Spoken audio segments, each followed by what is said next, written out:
Is Bitcoin the currency of the future, or is it the payment system they're developing? Bingo, it's the payment system. It's the blockchain encryption, and they're interesting things. I think Bitcoin, or the really blockchain encryption that's behind it, has a greater ability to bring more of the world's population out of poverty than anything we've seen in... Well, for one thing, it's a cheap payment system. For one thing, it's a cheap payment system, but it's more important than that. It's more important than that. Blockchain cryptography is all about digital transfer of ownership in a completely transparent and public way.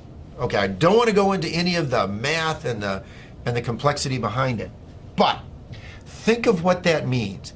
That means that I can actually record ownership in public in a digital means. 50% of the world's population has a mobile phone.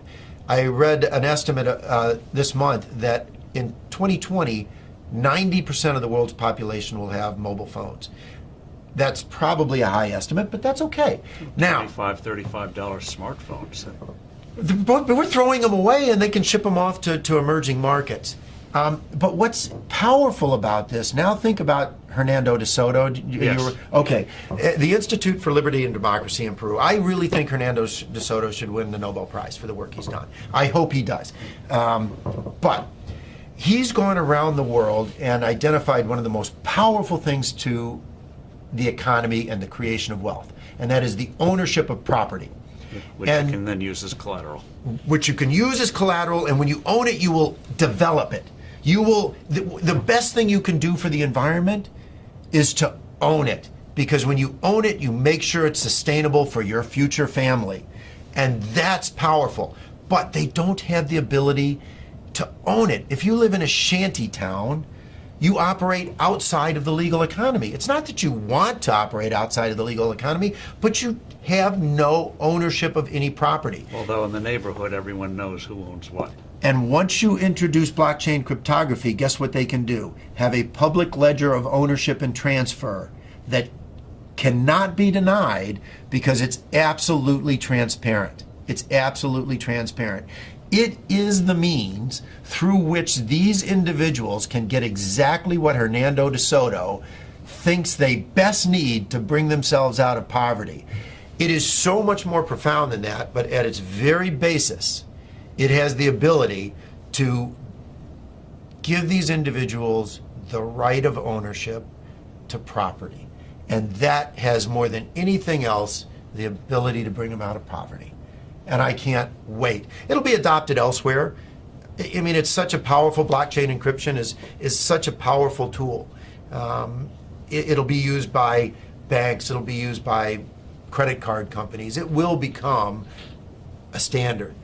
But what's more interesting is what it can do to poverty around the world, to eliminate poverty. But also, what does that mean, that technology mean for credit card companies and the whole payment system, crazy gobbledygook payment system we have today? Very expensive. Doesn't that blow it away? I hope so. I hope so. I mean, think about it. When there was one manufacturer of phones in the U.S., the U.S. government, what did we have? This big clunky rotary thing that sat on desks. Now, what do we have? Cell phones of all flavors, sizes. I can sit in Africa and on my cell phone take courses at MIT because they're public record. It's absolutely astounding what happens when you can actually innovate around the world and compete. And what is happening is blockchain cryptography, forget Bitcoin, creates a competitive technology, a competitive innovation that these credit card companies will have to adopt. The ones that adopt it first will bring their cost base down. And importantly, if you think about a retail store, and I have this with my kids are off in college and they go to a retail store, they use their credit card. And the credit card company costs the retailer $3 to $6. Right, because they reject the well, first the fee is high, and then they reject the transaction. Because why is this card suddenly showing up in some city, some place where I don't live? So it gets cut off. Well, with blockchain cryptography, the buyer and the seller automatically trust each other over an untrusted network. That's what's so powerful about it. A blockchain-based transaction is verified within 10 minutes. It's not verified within 10 minutes for a credit card, which is why 5 to 10% of all transactions are rejected on the spot. It's not verified until often days later. Even a check is not verified for days. And that is completely taken out of the system. So on day one, the retailer's sales go up because they don't have to reject the transaction and they save on the fees. It doesn't really get much better than that if you're looking for a disruptive innovation in any single industry. It's wonderful.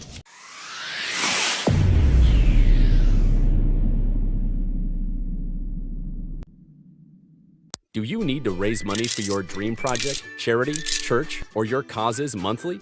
Are you aware of the exploding potentials of cryptocurrencies, but don't know how to use Bitcoin for raising funds monthly?